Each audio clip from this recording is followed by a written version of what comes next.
안녕하십니까. 네, 한국사를 담당하고 있는 교사 김준겸입니다. 네, 반갑습니다. 저와 함께한 수업에 필요한 준비물은 두 가지가 있습니다. 첫 번째로는 가장 중요한 거는 저는 수업을 이렇게 프린트를 하고 있습니다. 꼭 필요한 것이 학습장 프린트가 꼭 필요하고요. 그 다음 필요한 거는 다 알다시피 여러분들의 교과서가 필요하겠습니다. 그리고 참고로 또 펜 필요하겠죠? 꼭 준비해 주세요. 수업 준비물은 이미 사이트에 올라와 있는 학습장과 그다음에 교과서하고 펜이 필요하니까 꼭 준비하신 다음에 수업 시작하겠습니다. 오늘 수업할 내용은 무엇이었냐? 바로 고려와 몽골의 전쟁이었습니다. 우리 앞에 배웠죠 이미. 자, 고려와 험난한 시기였습니다. 고려가 처음 싸웠던 민족 거란족이었죠. 1차 때 서희의 외교단판과 얻어온 지역은 강동 6주. 그리고 3차의 활약은 어디였죠? 강감찬에 의한 귀주 대첩이었습니다. 그리고 자 12세기에 또 고려는 한번 여진과 대결해야 합니다. 12세기 초에는 윤관의 부대 이름이 별무반이었죠. 윤관, 별무반의 여진정벌과 쌓은 성이 동북구성이었습니다. 그러한 다음에 여진이 금을 세웠네요. 그러한 다음에는 금이 고려보단 참 우위에 있어서 고려는 금나라에 대해서 하대하는 모습이었을 거예요. 오늘은 13세기 몽골로 오겠습니다. 우리 몽골 뭐가 떠오릅니까? 몽골의 왕 유명한 사람 칭기즈칸이 있죠. 자, 몽골이 이제 부족을 통합한 다음에 세력을 확대한 결과 거대한 제국이 세워지게 돼요. 그 끝은 동아시아의 끝부터 유럽의 일부까지 이어지는 거대한 나라인 거였죠. 고려, 그러한 몽골과 전쟁을 치러야 합니다. 그런 내용으로 한번 들어보겠습니다. 자, 1번 보겠습니다. 고려와 몽골과의 전쟁입니다. 자, 고려와 몽골 첫 만남이 어떠했을까부터 보겠습니다. 한번. 자, 때는 13세기 초였습니다. 몽골 힘을 키우는 과정에서 거란이 고려 쪽으로 쫓겨오게 돼요. 이 쫓겨온 거란을 고려와 몽골이 함께 물리치면서 첫 만남이 시작되었습니다. 첫 만남은 협력의 모습이었다는 거였죠. 하지만 그 이후에 외교를 세운 다음에 고려가 몽골이 한 일이 무엇이었냐? 자, 몽골 고려에게 무리한 공물을 요구하는 거죠. 우리 몽골에게 뭔가를 바쳐가지고 와라. 아닌 양에 금과 은과 쌀 바쳐가지고 와라. 요구하는 거란 말이에요. 고려 이 요구 다 수용할 수 없겠죠? 서로 이렇게 마찰이 있는 과정에서 자, 고려에 왔던 몽골의 사신 그 이름이 저고여였습니다. 사신의 이름 저고여가 돌아가는 길에 바로 국경 지역에서 피살 죽습니다. 과연 이거 누가 한 일이었을까요? 자, 고려가 한 일이었을까? 아니면 몽골의 스스로 한 일이었을까? 아니면 우리를 방해하기 위한 거란이나 여신의 일이었을까? 이거는 분명하지가 않습니다. 중요한 거는 뭐냐? 몽골이 이 일을 가지고 고려의 때 침략을 시작한다는 거죠. 그때가 12세기 초였던 1231년도의 일이었습니다. 드디어 전쟁이 시작되었습니다. 기간은 무려 40년간이었거든요. 자, 고려의 때 어떤 모습이었느냐? 자, 지금 13세기였습니다. 고려 누가 지배한 시기였을까? 고려는 바로 무신 정권이었습니다. 우리 앞에서 이미 정중부, 경대승, 이유민, 그 다음 나온 게 아마 최씨일파였던 최충원, 그 다음에 최우, 최항, 최의였을 거예요. 그리고 이 시기는 고려를 지배하는 사람들이 최씨들이었습니다. 최씨 정권 대표 인물은 바로 최우가 지배하고 있던 시기였습니다. 자, 근데 몽골이 오고 있습니다. 자, 몽골의 부대 어떻습니까? 아주 강하고 빠른 기병이 있는 거죠. 그들이 몰려온다. 고려가 싸우는 비용이 쉽지 않을 거란 말이야. 그래서 일단 서두로 오니까 일단은 강화를 맺고 화해한 다음에 근데 이게 끝이 아니라는 거지. 싸움 쭉 더 이어질 것 같아. 어느 장기학년에 대해서 대비해야 합니다. 이때 고려가 한 일이 무엇이었냐? 수도를 새로운 곳으로 옮겨오게 돼요. 자, 고려 원래 수도가 어디였습니까? 바로 송악, 개경이었죠. 새로운 지역이었던 강화도로 천도합니다. 그래서 빈칸입니다. 자, 최후의 대응은 일단 몽골과 강화를 맺은 다음에 한 일, 강화도로 천도하여 몽골과의 장기 항전을 대비합니다. 강화도, 우리 바로 서해안에 있는 섬이었죠. 한강 하류에 있는 섬. 왜 강화도 섬으로 옮겨왔을까 하는 거죠. 자, 아까 앞에 얘기했을 거예요. 우리 몽골의 이미지 어떤 이미지예요? 광활한 초원 지역에 있는 바로 말의 모습이라는 거죠. 즉 몽골의 주력은 말에 의한 기병이라는 거예요. 자, 기병은 더 강한 쪽이 육지였을까 바다였을까? 당연히 육지, 대륙이라는 거죠. 즉 몽골은 뭐에 약하다? 바다, 해전이에요. 그래서 수도를 섬이었던 강화도로 옮겨온 다음에 항전을 준비한다는 거였겠죠. 자, 드디어 또 몽골이 쳐들어옵니다. 그게 무려 한두 번이 아니었거든요. 책에 있는 지도 보겠습니다. 몽골의 침략 어마어마합니다. 이렇게 나와 있죠. 교과서 볼게요. 교과서 지금 페이지는 자 36페이지입니다. 쳐들어온 경로 무려 이런 모습이라는 거였겠죠. 즉 몽골이 자 고려의 땅 지금 안 간 곳이 있어 없어요. 거의 없죠. 국토가 다 몽골에게 이렇게 유인되고 있는 모습이란 말입니다. 북쪽은 물론 자 비영을 지나서 남쪽까지 이렇게 내려오는 모습이라는 거죠.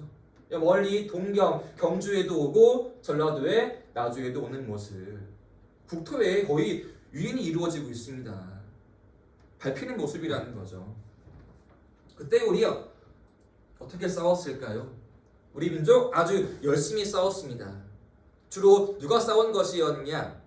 자, 지금 고려의 왕과 다 지배층들은 강화도에 와 있는 거죠. 거기에서 매일매일 노래를 부르고 술을 마시면서 즐기는 모습이란 말이야. 사치와 향락에 빠져 있어. 이 시기에 나라를 누가 지켜야 했을까? 바로 우리의 양민들과 농민들과 노비와 같은 보통의 백성이라는 거죠. 그들은 끝까지 싸우는 모습이었어요. 그 중요한 전투가 두 곳이 있습니다. 2번입니다. 주요한 전투. 첫 번째 꼭 기억해야 할 곳. 그 지역 이름은 처인성입니다. 빈칸이에요. 처인성 전투. 처인성은 지금의 경기도 용인 지역에 있습니다. 다시 한번 지도 볼게요. 처인성이라는 곳은 여기 이렇게 나와 있죠. 요 지역입니다. 여기에서는 어느 분이 잘 싸웠느냐? 자, 이분은 출신이 원래는 승려였습니다. 그분의 이름이 김윤후예요. 자, 승려 출신이었던 김윤후와 부곡민들이 열심히 싸웠습니다. 자, 승려였던 김윤후와 특이한 말이 있네요. 부곡민. 배웠죠 우리 이미. 자, 고려의 지방에는 특수한 구역이 있습니다. 고려의 특수행정구역 세 가지였죠. 향, 그다음에 부곡, 소였습니다. 그 부곡이란 말이에요. 부곡이 어떠한 지역이었어? 굉장히 대우가 안 좋은 지역이었죠. 다른 현보다도 대우가 낮은 지역들, 세금도 많이 내야 하는 지역. 그런 사람들이 나라 위에서 싸우는 모습이라는 거예요. 그래서 열심히 싸운 결과 몽골 장수였던 살리타를 사살, 죽게 만들었습니다. 우리의 큰 승리가 되겠죠. 또 한 곳은 충북에 있었던 충주에서의 일이었습니다. 충주 성전투. 역시 중심은 누구였다? 하층민이었던 노비들이 몽골에 대해서 저항했던 그러한 지역들이었습니다. 승려 출신의 김윤후 그리고 특수한 구역이었던 부곡민들과 노비들이 나라 위에 싸우는 모습이라는 거죠. 즉 위기일 때 나라의 주인은 바로 우리 국민들입니다. 나라의 위기 구할 사람들 우리 국민이라는 거 한 번 더 알고 있어야 합니다. 자, 이렇게 거의 싸움 기간이 40년이었는데 국토의 피해 역시 어마어마하겠죠. 그래서 봤죠 아까 몽골이 안 들어온 지역이 없단 말이야. 국토가 다 그들에게 말에 짓밟히는 모습이라는 거죠. 약탈되고 불타버리고 파괴되고. 역시 우리의 많은 인명 피해가 안 나올 수가 없습니다. 포로로 끌려가고 전쟁 중에 죽고 다치고 인명 피해 어마어마하겠죠. 국토가 다 황폐화되었습니다. 우리의 농토 이제는 농사할 수가 없게 돼버리는 거야. 힘들어지겠죠. 거기에 또 많은 우리 문화재 피해도 입습니다. 중요한 게 두 가지가 있어요. 꼭 기억해야 할 것들입니다. 첫 번째 이름 뭐라고 쓰여 있습니까? 이름이 초조대장경입니다. 대장경이란 무엇이냐? 우리 교회에는 경전, 성경이 있죠. 그죠? 성경, 구약, 신약 불교에는 뭐가 있을까? 바로 불경이 있습니다. 불교의 경전, 불경. 그것들을 총 정리해 놓은 것의 이름이 대장경이라 부르는 거예요. 크게 모아놓았으니까. 앞에 있는 초조란 무엇이냐? 고려가 첫 번째로 조판한 만든 그런 대장경이라는 거죠. 자, 요걸 만든 거는 고려가 거란과 싸울 때의 일이었어요. 자, 거란이 쳐들어옵니다. 고려 이거를 막아야 할 거 아니겠어? 자, 고려 중요한 게 불교였죠. 자, 우리 이제 부처의 힘으로 거란 막아보자 라고 만든 것이 바로 얘가 되는 것이었죠. 한번 적어볼게요. 그래서 자, 초조라고 하는 거는 자, 고려가 부처님의 힘으로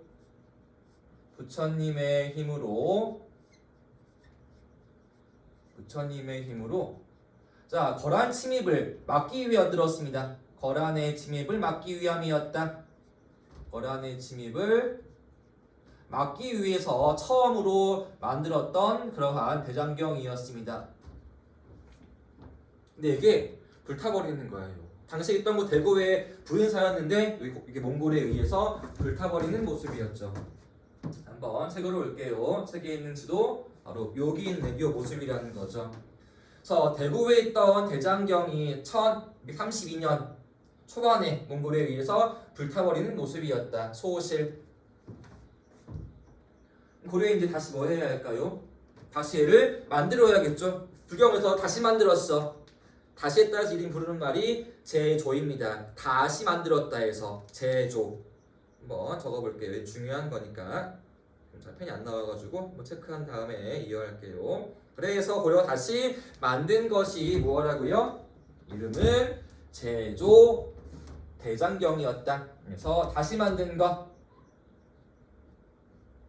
제조 대장경을 새롭게 만들었습니다.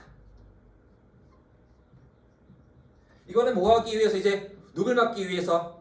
몽골이겠죠. 그래서 자, 초조는 고려가 부처의 힘으로 처음에 거란받기 위해서 이거는 초조인 것이고 다시 이게 불타버리자 만든 것은 제조였다라는 겁니다. 누구와 싸우기 위해서? 고려가 몽골이라는 거죠. 그런데 이 장경에 무려 글자가 8만 자 이상입니다. 8만 자 이상이다. 우리 뭐가 떠올라요? 얘 이름 부르는 말이 8만 대장경입니다. 이 두 개는 자 같은 겁니다. 그러니까 원래 이름은 제조인 거예요. 왜? 초조에 비해서 다시 만들었으니까 이거의 별칭이 8만이라는 거죠. 글자가 무려 8만 자 이상이었으니까. 8만 자가 쉬워 보일까요? 이거 다 뭐에 새기는 거야? 나무 판이란 말이야.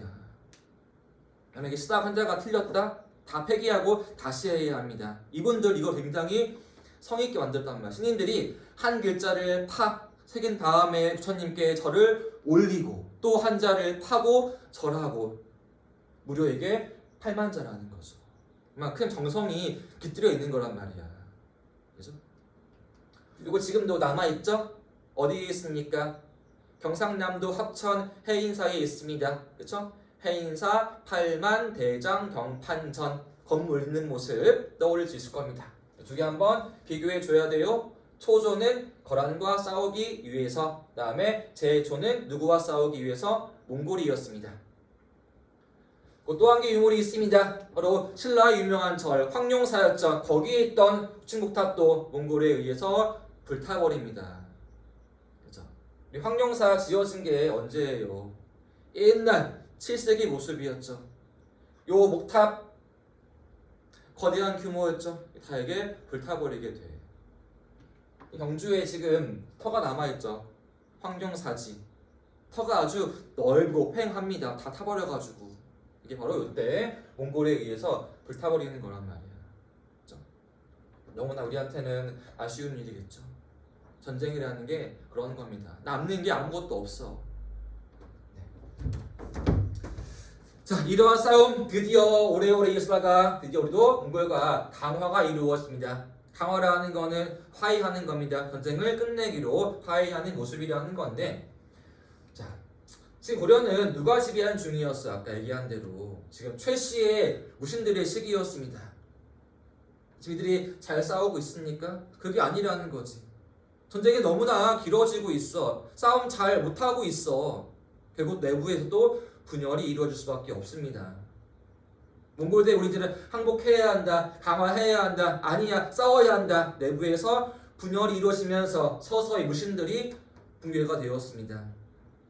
자, 최유가 죽은 다음에 그 후계자였던 최항이 올라오고요. 그 다음에 최의가 올라옵니다. 결국은 그 마지막에 최씨 마지막이었던 최의가 또 다른 무신들에 의해서 제거되었습니다. 드디어 이제는 최씨가 붕괴해 버리는 거죠. 그리고 그 다음 올라온 사람이 김준, 그 다음 올라온 사람이 임연, 임유무 있습니다.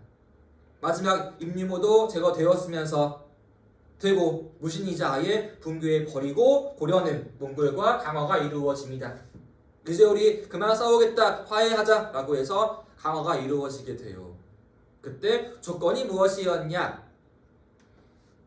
다시 수도를 강화도에서 원래 수도였던 개경으로 환도해라고 요구하는 거죠. 이거 중요한 내용이니까 줄 그어주세요. 그래서 자, 몽골과 싸우는 과정에서 집권하고 있던 무신들이, 특히 최씨들이 붕괴해 버리면서 강화가 이루어지고 드디어 고려 다시 원래 수도였던 개경으로 환도 돌아온다라는 겁니다. 그게 1270년도의 일이었습니다. 우리 앞에서 자, 무신정변이 몇 년도였죠? 1170년이었죠. 딱 100년 뒤에 무신이 붕괴해 버립니다. 무신들 지배한 게 100년이라는 거죠. 1170년의 무신정변의 시작, 1270년의 마지막 임유무의 제거와 무신의 붕괴와 몽골의 강화와 그리고 이루어진 것이 개경으로 환도하는 것이다. 환도, 원래의 수도로 환 돌아오는 것이다 라는 겁니다. 여기에서 끝나지 않습니다. 자, 우리는 더 몽골과 싸워야 한다, 환도 반대하겠다 라고 한 사람들이 있었습니다. 그 유명하신 분들, 빈칸에 2번 그 유명한 삼별초가 남아 있습니다. 빈칸 2번에는 삼별초의 항쟁입니다.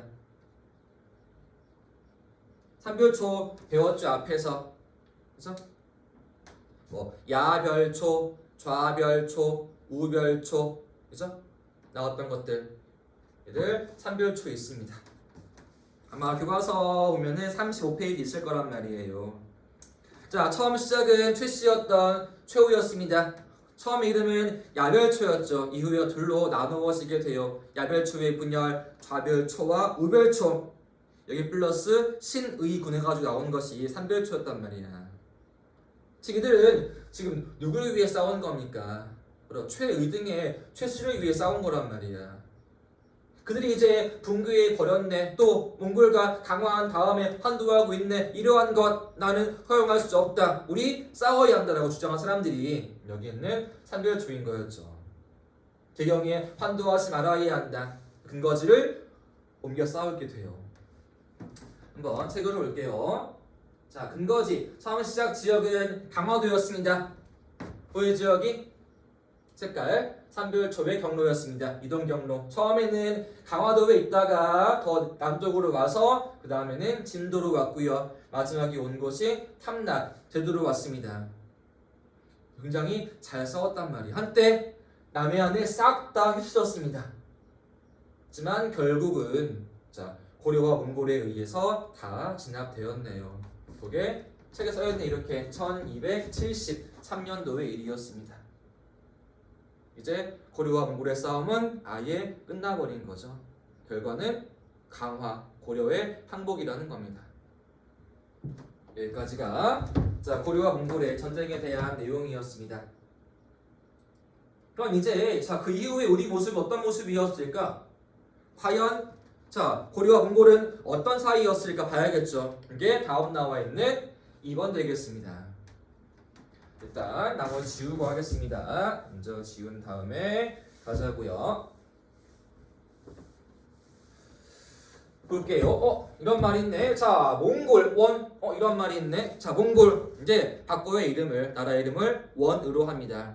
앞에서 오면은 자, 거란족 나라 이름 뭘로 했죠? 요로 했죠. 그다음 여진족 나라 이름을 금으로 했죠. 몽골의 이름은 원으로 합니다. 몽골, 원나라. 그런데 어떤 모습이었냐? 고려가 항복한 이후에 자 몽골 원나라에 의해서 뭐가 이루어지고 있대요? 내정 간섭이 이루어지고 있습니다. 자 국내 정치에 대해서 어마어마한 간섭이 이루어지고 있고요. 그러한 시기에 새롭게 성장한 게 누구였냐? 이름이 권문세족이었습니다. 권문, 권세 있는 힘이 있는 가문이었고요. 세족, 대를 이어서 귀족, 귀한 집안이라는 거죠. 새로운 지배층이 성장해 왔습니다. 먼저 1번으로 오겠습니다. 자, 몽골 원의 간섭이었습니다. 그게 분야가 이렇게 네 가지가 있네요. 첫 번째는 먼저 내정 간섭, 정치에 대한 간섭. 두 번째는 땅 빼앗기는 영토의 상실. 세 번째는 경제의 수탈. 마지막은 문화에서의 교류 나와 있습니다. 하나씩 보겠습니다. 첫 번째입니다. 자, 고려에 대한 내정 간섭이었습니다. 일단 먼저 자, 지금 항복한 다음이란 말이야. 이때는 어떤 모습으로 이루어지고 있었냐? 이제 고려의 왕이 원나라 공주와 혼인을 합니다. 결혼하는 거란 말이야. 그래서 빈칸. 자, 고려 왕이 원의 공주와 결혼하며 원나라의 공주와 결혼하며 이렇게 되었습니다. 그렇죠? 자, 고려 왕이 원나라 공주와 결혼하면서 뭐가 되었다? 부마국으로 전락하였다. 줄을 그어줄게요. 좀 기억해야 할 말이니까. 고려는 원나라의 부마국 되었다. 전락하였다. 자, 부마란 무엇이냐? 부마라는 거는 자 사위예요. 사위 알죠? 자, 딸의 남편 사위인 거죠. 그래서 쉽게 부마라는 거는 사위를 의미합니다. 보자고요 한번. 자, 내가 지금 원나라 황제입니다. 나의 딸의 지금 남편 누구야? 고려의 왕인 거였죠. 즉 나는 뭐야? 고려 왕의 뭐가 되겠어? 장인 어른인 거죠.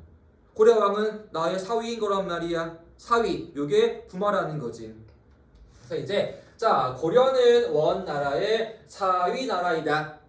그 용어가 부마국이라는 거죠. 이해되죠? 그죠? 이제 고려의 왕은 원나라 황제의 사위가 되었다. 즉 원나라 우리보다 위에 있다라는 거죠. 그리고 이제 왕의 이름에 붙는 글자가 있어요. 바로 충자입니다. 체크할게요. 자, 왕의 이름 앞에 충자를 붙였다. 충자를 붙입니다. 이제 왕의 이름이 충열왕, 뭐 충선왕, 충해왕, 충목왕이 있습니다. 한번 우리 책을 볼게요. 교과서 저 뒤쪽에 있는 왕의 계보 있거든요. 뒤에 보시면은 교과서 311쪽에 나와 있습니다. 요렇게 있을 거예요. 이게 고려의 왕 계보인데 써 있습니다.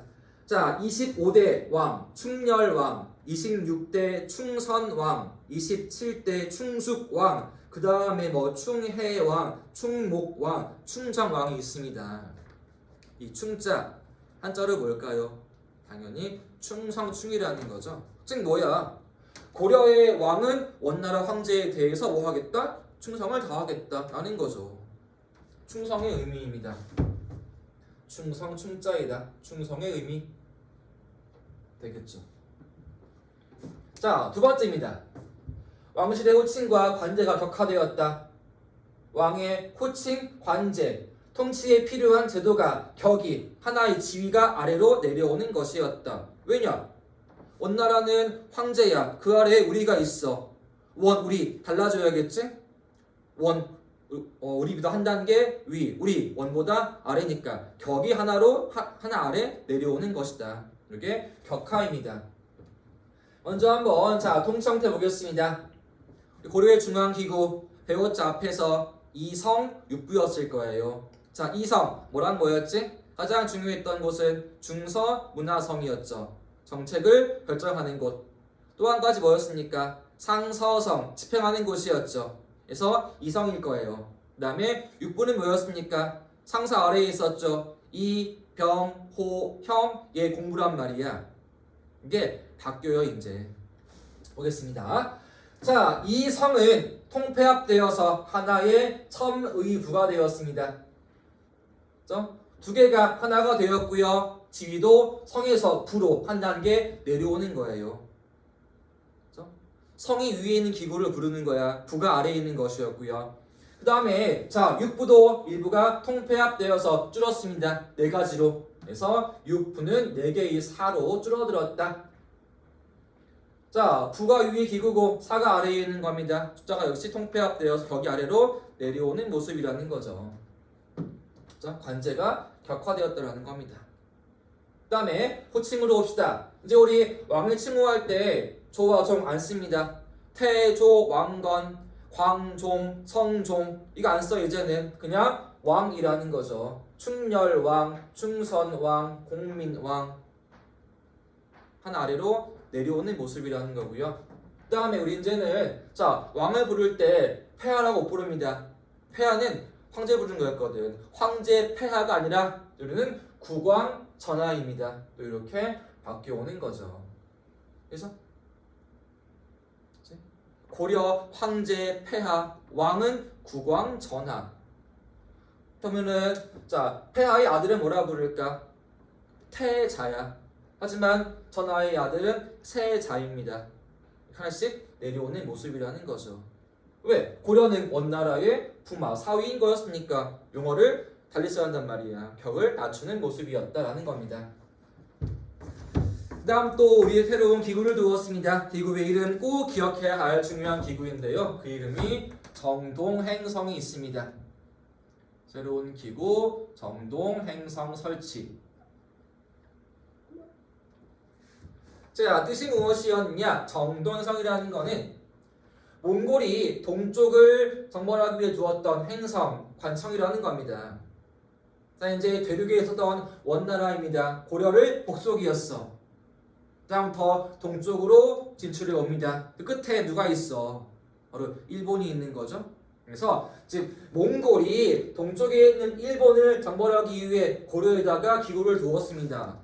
왜? 뭐가 필요하니까. 자, 일본과 싸워야 합니다. 바다가 있죠?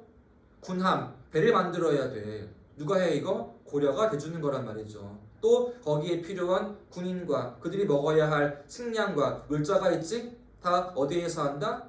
고려에서 한다. 기구 이름이 정동행성이었습니다.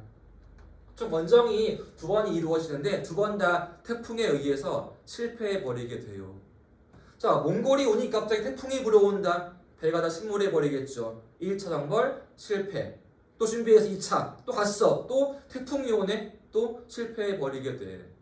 일본 너무나 고마운 바람이란 말이야. 아, 이거는 우리를 위해 신이 보호해주는 것이구나 라고 부르게 돼. 그 이름하여 신풍이라는 거죠.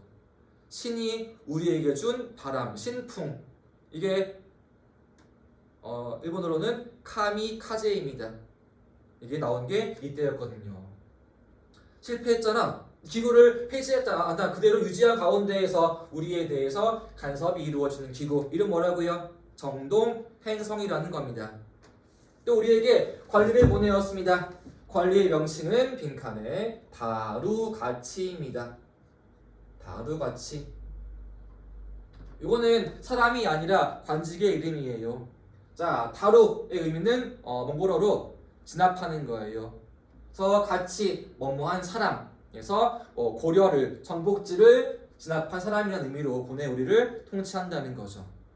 중요한 말입니다. 다루가치. 자, 여기까지가 정치 분야였고 두 번째는 또 우리나라의 땅을 빼앗습니다. 그 중요한 곳이 3곳이 있어요. 제일 중요한 곳 두 번째는 쌍성총관부입니다. 쌍성총관부.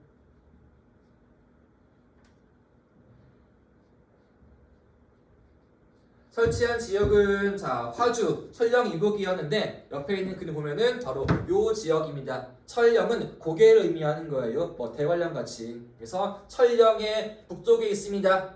여기 보이죠? 화주. 이름이 쌍성총관부. 요 지역을 의미하는, 여기 위는 아니고 요 지역을 의미하는 겁니다. 여기가 쌍성 총간부. 두 번째는 동령부 지역. 동령부 근거지는 서경, 평양. 그래서 요 지역의 증거세 이름이 동령부입니다. 동령부. 그리고 세 번째는 뭐? 제주에 두었죠? 탐라 총간부입니다. 자, 여기는 왜 몽골이 오랬을까? 제주도 기후가 너무나 온화하죠. 풀 많이 있죠. 여기는 말 키우기 유리한 거란 말이야. 제주도 동물 뭐가 유명해요? 바로 말이 유명하죠. 많이 키운 게 이때부터였거든요. 그래서 몽골이 고려에다가 많은 목초지를 만들어서 말을 키운 거란 말이야. 지금까지도 이어지고 있습니다. 나중에 동령부 고려에게 돌려줍니다. 우리에게 반환되었어요. 탐라 우리에게 반환되었습니다. 근데 남은 게 뭐야? 바로 얘가 되겠죠. 여기는 나중에 우리가 무력으로 빼앗아 와요. 그 왕의 이름이 뒤에 배워야 할 공민왕이었습니다. 그래서 세계의 땅 가운데에서 요 두 곳은 다시 우리에게 돌려주었지만 요거 하나는 우리가 무력으로 빼앗아 오는 것이고 그 왕의 이름이 공민왕이었다라고 보면 되겠습니다. 그 다음에는 세 번째로는 경제로 오겠습니다. 빼앗기는 모습이 있네요. 특산물들. 자, 우리의 귀한 금과 은과 인삼 다 몽골에게 원나라한테 바쳐야 하는데 특히 하나 특이한 게 있습니다. 바로 동물이었던 매를 바쳐야 합니다. 자, 매 뭔지 알죠? 나르는 새, 매를 의미하는 거예요. 독수리, 매. 자, 왜 몽골인들이 이렇게 매를 좋아했을까? 매를 뭐에 썼을까? 바로 귀족들이 키우는 동물인 거예요. 자, 매라는 게 뭐야? 사냥이었지. 그들의 취미를 위해서 얘를 잡는 거란 말이야. 산채로 다 잡는 거란 말이지. 자, 나르는 새를 잡아야 되고 또 산채로. 이게 쉬운 일이었을까요? 상당히 어려운 일이었겠죠. 이걸 위해서 기구를 두었습니다. 기구의 이름이 응방이라는 거예요. 응방 설치한다. 응방을 설치했다. 자, 매 한자로 응입니다. 그래서 매를 잡는 기구에서 응방을 두어서 매를 잡아서 몽골에게 바치는 겁니다. 그죠? 응방이라는 거. 그래서 특산물들로는 금과 은삼, 인삼 그리고 나르는 새였던 매를 바쳐야 한다라는 게 있었고요. 또 한 가지로는 인력이 있습니다. 사람이라는 거죠. 바로 공녀 그리고 환관을 바쳐야 합니다. 공녀, 환관. 우리 환관 뭔지 알고 있죠? 환관은 내시를 의미하는 거죠. 내시를 만들어야지만 돼. 남자아이들을 거세를 해서 몽골로 보내는 겁니다. 그리고 자, 공녀입니다. 공녀, 당연히 여자가 되겠죠. 조건이 무엇이냐? 아직 결혼하지 않은 미혼의 어린 여자아이를 바쳐야 합니다. 끌려와서 뭐였을까? 원나라 황실에서 여러가지 힘든 일 하겠죠. 설거지하고 빨래하고 황제를 위해서 시중 들어야 하고 굉장히 어려운 일인 거란 말이죠. 낯선 타지에서 힘들게 일하며 사는 모습 굉장히 어려운 모습이었는데 아주 예외적으로는 이런 게 있어요. 자, 공녀가 황제에게 뛰어서 황제의 후궁이 되고 황제의 부인이었던 황후 되어서 아들을 낳았습니다. 그 인물 한 분 기억해야 합니다. 이름이 기황후라는 분이 있습니다. 기황후, 성이 기씨여서 기황후입니다. 원래는 자, 공녀였는데 황제에게 뛰어서 황제가 황후로 올라간 거란 말이야. 그리고 황제의 아들이었던 태자를 낳은 거란 말이지. 그 힘이 아주 어마어마했겠죠. 당연히 이들의 집안, 고려에 있었던 그들의 가족 힘이 아주 강해지겠죠. 특히 그 오빠 힘이 아주 고려 왕을 능가할 만큼 어마어마합니다. 그 인물 뒤에 나오는 이름이 기철이 있습니다. 기왕후의 오빠. 이렇게 한번 보겠습니다. 아이고, 잠시만요. 화면이 지금 나간 것 같은데 확인해 볼게요. 네, 이렇게 나오는 모습이라는 거죠. 자, 공녀 끌려가는 거 좋은 일이었을까? 아니죠. 피해야죠. 이걸 피하기 위한 일이 무엇이었냐? 결혼을 빨리 해버리는 거야. 왜? 기원자는 끌려가지 않는 거니까. 그때 유행한 것이 조혼이라는 거였습니다. 이거를 피하기 위해서 조혼, 일찍 혼인이 유행하였다. 조혼. 나이가 한 13, 14이야. 초등학교 5, 6학년 중학생이야. 결혼을 빨리 해버리게 돼. 그래야 공녀로서 끌려가지 않는 거니까. 그죠? 이게 이때부터 조혼이 유행하고 있습니다. 문화에서의 교류, 서로 교류하겠죠. 문화가 서로 전파가 됩니다. 그래서 고려의 풍습이 몽골로 이어지고 몽골계 고려로 넘어오겠죠. 됐네요. 자, 고려에서는 유행한 것이 몽골풍, 몽골의 풍습이었습니다. 몽골식의 복장을 해야 되고요. 또 몽골의 머리를 해야지만 돼. 그게 변발이었거든. 반대로, 자, 어떤 나라에서는 고려께 유행을 하네요. 그 이름이 고려양이라는 거죠. 고려의 음식이 유행을 하는 거죠. 지금이랑 비교하면은 한류 그런 모습이겠죠. 서로 이렇게 교류하는 모습으로 이루어지고 있다라고 하는 거 볼 수 있겠습니다. 예, 일단 오늘 수업은 일단은 여기까지만 하겠습니다. 감사합니다.